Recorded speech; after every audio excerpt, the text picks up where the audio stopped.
Los secretos ocultos del viejo cementerio. Buenas noches, mi nombre es Mauricio, y hoy quiero compartir con ustedes una historia que desafió mi realidad y transformó mi destino. Lo que a continuación leerán no es solamente una experiencia de terror, sino un viaje hacia lo desconocido, un trayecto en el que las reglas del tiempo y el espacio se desmoronan como si fueran meras ilusiones. Durante años, he tratado de encontrar una explicación lógica, he buscado respuestas en la ciencia, en la razón, pero todo lo que hallé fue oscuridad y un abismo de preguntas sin respuesta. El comienzo de la pesadilla. Era una tarde oscura y nebulosa cuando el destino me llevó a ese hospital abandonado. La niebla se arremolinaba con tal intensidad alrededor de la estructura que parecía cobrar vida propia. El edificio, con sus muros de ladrillos grises y ventanas rotas, dominaba el horizonte de la ciudad como un testigo silente de un pasado agónico.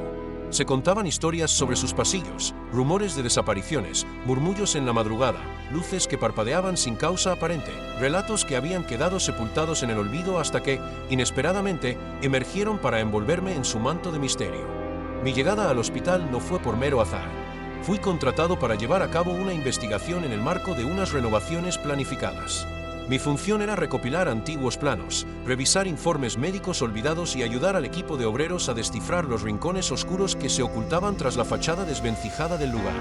Creía que me esperaba una tarea tediosa y rutinaria, pero nunca imaginé que esa labor me adentraría en los dominios de lo inexplicable. Primeros avistamientos y ecos del pasado.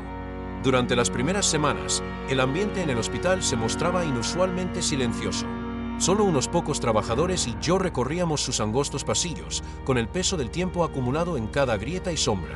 Sin embargo, aquella noche fatídica, mientras me encontraba en la oficina principal revisando viejos informes médicos y expedientes empolvados, se produjo el primer suceso. Un ruido sutil, un susurro casi imperceptible, emergió desde el fondo de un pasillo oscuro. No era el habitual sonido de las tuberías gastadas, ni el eco del crujido natural de la estructura envejecida. Era algo distinto, algo que resonaba en lo profundo de mi ser. Con el corazón acelerado, me levanté de mi asiento. Caminé lentamente hacia el origen del sonido, con la mente en un estado de confusión y miedo. El pasillo estaba desierto, únicamente una lámpara parpadeante ofrecía una luz tremulante que apenas lograba disipar las sombras circundantes. Aquel instante dejó una marca imborrable en mí, pues comprendí que algo había despertado en aquel lugar, algo al que quizás nadie más podía ver y que de alguna forma yo había sido elegido para ser testigo. Exploraciones y encuentros inexplicables. Los días que siguieron se tornaron cada vez más inquietantes. Mientras recorría los pasillos olvidados del hospital, sentía incesantemente la sensación de ser observado. No importaba en qué recoveco me encontrara, en el desván, en el oscuro sótano o en un largo corredor, siempre existía la impresión perturbadora de que alguien, o algo, se escondía tras la penumbra. En una ocasión, al dirigirme al sótano en busca de antiguos archivos, vi una figura que jamás podré olvidar. Una silueta humanoide, deformada y compuesta de sombras, se plantó en medio de la oscuridad. La figura parecía fluctuar, como si estuviera conformada por un humo denso, y aunque su contorno no era claro, el terror que me invadió fue muy real. Intenté racionalizarlo, atribuyéndolo al cansancio o a efectos de la humedad que deformaba mi percepción, pero no pude sino sentir que estaba presenciando una manifestación de algo real. Ese día, mientras revisaba documentos en el archivo histórico del hospital, hallé una mención enigmática sobre un procedimiento experimental realizado en los años 50. La descripción era escueta, pero hablaba de pacientes sometidos a tratamientos médicos no autorizados que habían terminado en tragedia, dejando un rastro de muerte y desesperación. Entre aquellos informes polvorientos, repetidamente emergía un nombre que helaba la sangre de quien lo pronunciara: el Dr. López. El médico del olvido. El Dr. López, figura central de los secretos del hospital, era recordado en susurros y miradas desconfiadas. Firmó los últimos informes médicos antes del cierre definitivo del centro, y su misteriosa desaparición alimentó las leyendas que se tejían en torno a los oscuros experimentos. Durante mis investigaciones, indagué en archivos y hablé con antiguos empleados, y todos coincidían en que el nombre de López estaba asociado a una aura siniestra, como si su existencia misma estuviera impregnada por la maldad. Se rumoraba que, tras sus fracasados experimentos, su espíritu permanecía atrapado en el hospital, atormentado y en busca de completar la obra inconclusa de controlar la frontera entre la vida y la muerte. Una noche, mientras yo revisaba documentos en la planta baja, experimenté una sensación indescriptible. El aire se volvió denso y la temperatura descendió bruscamente. En ese ambiente cargado de presagios oscuros, escuché un llanto desgarrador provenir del antiguo quirófano.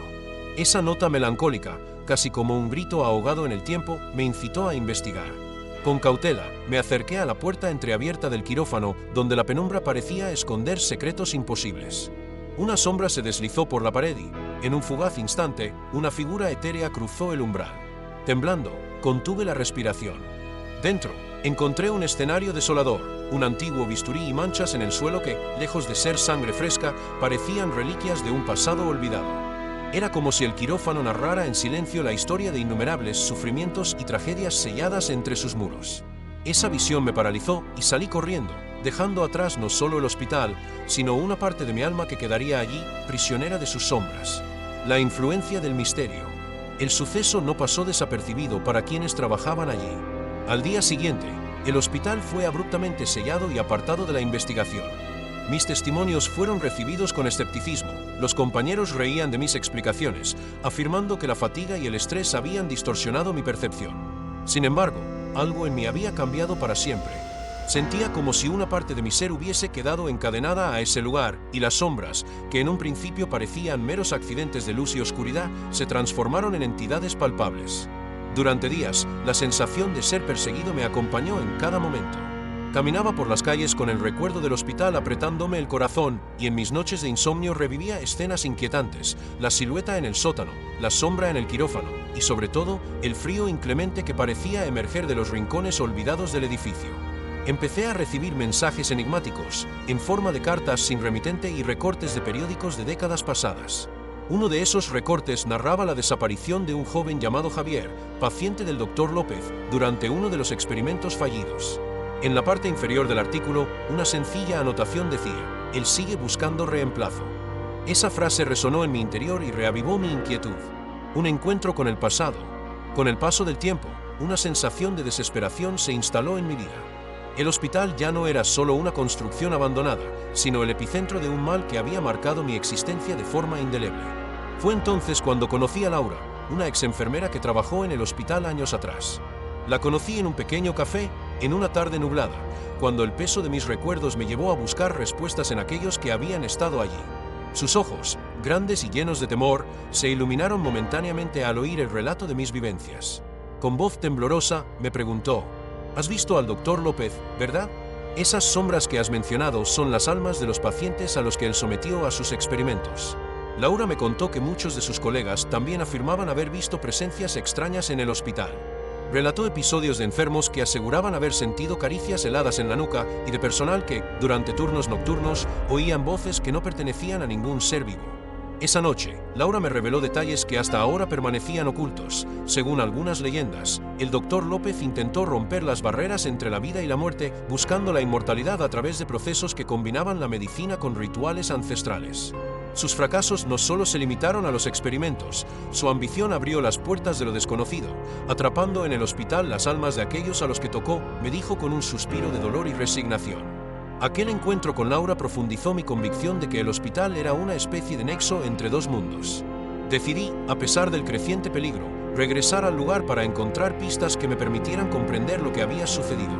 Quería reconstruir la verdad detrás de la figura del Dr. López y entender por qué sus errores habían dejado una herida en el tiempo, atrapando no solo cuerpos, sino esencias que clamaban justicia o venganza.